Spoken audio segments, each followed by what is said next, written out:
Bill दस्ता के समय पहुंचा है जनपद सिद्धार्थनगर के विकास खंड बैठपुर अंतर्गत ग्राम पंचायत बूढ़ा में। ग्राम पंचायत में इससे पहले जो गौशालाएं संचालित थी उसमें भूसे रखने की व्यवस्था ना होने के कारण काफ़ी समस्या होती थी। और अब यहाँ के जो युवा प्रधान हैं इनकी युद्ध स्तर पर तैयारी है। भूसा इन्होंने काफ़ी मात्रा में गिरवा के और वो भूसा घर का निर्माण करवा रहे हैं। इन्हीं सब बातों पे मेरे साथ बात करेंगे युवा प्रधान है यहाँ के, इन्हीं से जानते हैं और इन्हीं से सुनाते हैं आपको। जी, ग्राम प्रधान बूढ़ा भवानी शंकर शुक्ल नाम है मेरा। जी,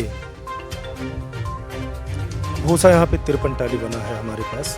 जी, कई बार खबर में चर्चा बना कि भूसा की काफ़ी समस्या थी।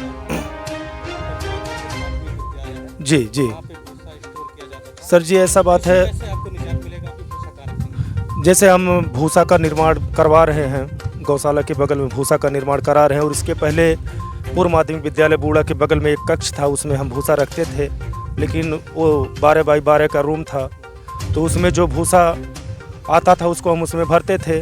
2-3 माह के बाद में भूसा ख़त्म हो जाता था, तो अब हम उसका भूसा भरवाने का निर्माण करवा रहे हैं यहाँ पे, जो बहुत जल्द। तो जब भूसा खत्म हो जाता था गौशाला में तो गाय क्या खाती थी, कैसे संचालित कर पाते थे गौशाला? तो अन्य गांव से मैं खरीद के लाता था।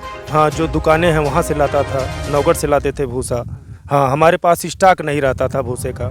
जी, दाना रहता था हमारे पास, लेकिन ख़त्म होने के बाद में मैं अन्य गाँव से, ज़िले से यहाँ से लाके उन लोगों का पालन पोषण होता था पशुओं का। जी, ये जो आप भूसा स्टोर रूम बनवा रहे हैं ये कितने दिन में तैयार हो जाएगा?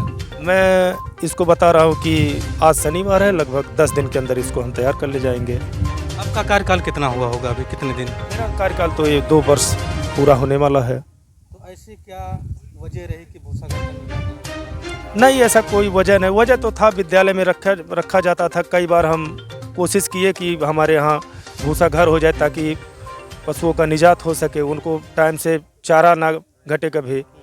तो हमारे वीडियो महोदय ने इस पर बहुत विशेष ध्यान दिए, जो हमको आदेशित किए कि आप उसको बनवाइए, और ये देखिए बन रहा है। 2 साल बीत गए जैसा आप बता रहे हैं कार्यकाल, तो कितना विकास आपके द्वारा हो पाया है और अभी क्या क्या तैयारियां, कैसे विकास करेंगे? जी, विकास तो हमारे द्वारा बहुत हुआ है ग्राम पंचायत में, जिसको आप देख भी सकते हैं, पता भी कर सकते हैं। विकास कार्य क्या, हमारे यहाँ तो लगभग 7-8 इंटरलॉकिंग लगा है, और पोखरे पे काम चल रहा है। विकास क्या बताऊँ, जो ब्लॉक से विकास है वो विकास है। ये हमें अमृत सरोवर भी बन रहा है हमारे यहाँ, और ब्लॉक से जो कार्य हो रहा है वो तो हो ही रहा है। मैं ज़िले से भी अपने यहाँ प्राथमिक स्वास्थ्य केंद्र भी बनवा रहा हूँ।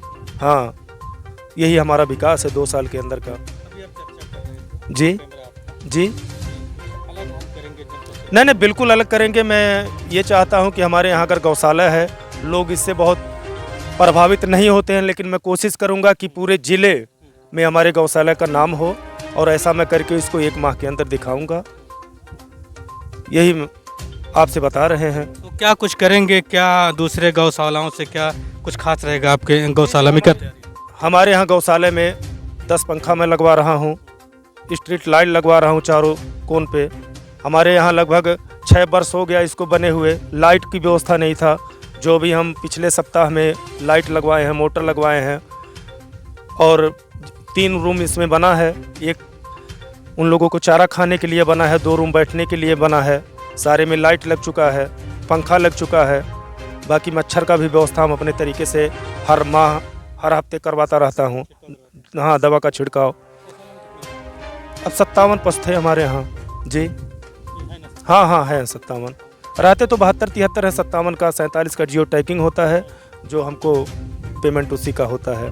जी, ये बताइए, गौशाला के संचालन में या पशु के रखरखाव में कुछ ऐसी समस्या आती है क्या जो सरकार तक पहुंचाना चाहते हैं? जी, समस्या तो ये हो जाता है, कभी कभी 2-3, 4-4 माह, 5-5 माह हो जाता है, पैसा नहीं मिल पाता है। तो हमारे यहाँ 2 टेकर हैं, टेकर का भी मजदूरी मैं अपने पास से ही देता हूँ। इनका कोई मानदेय ब्लॉक से नहीं मिलता है, यही समस्या है गौशाला में। जी, कई बार कोशिश की है कि इन लोगों का भी नाम वहाँ से जोड़ा जाए, ताकि इन लोगों का मानदेय जो है वो ब्लॉक स्तर से दिया जाए, लेकिन ऐसा कोई ना सरकार का व्यवस्था, ना हमारे ब्लॉक से ऐसा कोई व्यवस्था हो पाया। जी, गौशालाओं को बेहतर तरीके से गौशालाओं का संचालन हो, उस पे आपका क्या संदेश रहेगा सरकार को कि क्या वो और बेहतर करें? मैं यही चाहता हूँ कि जो यहाँ पे टेकर काम करते हैं उनके लिए अलग से मानदेय हो और गौशाला में परमानेंटली डॉक्टर की व्यवस्था हो।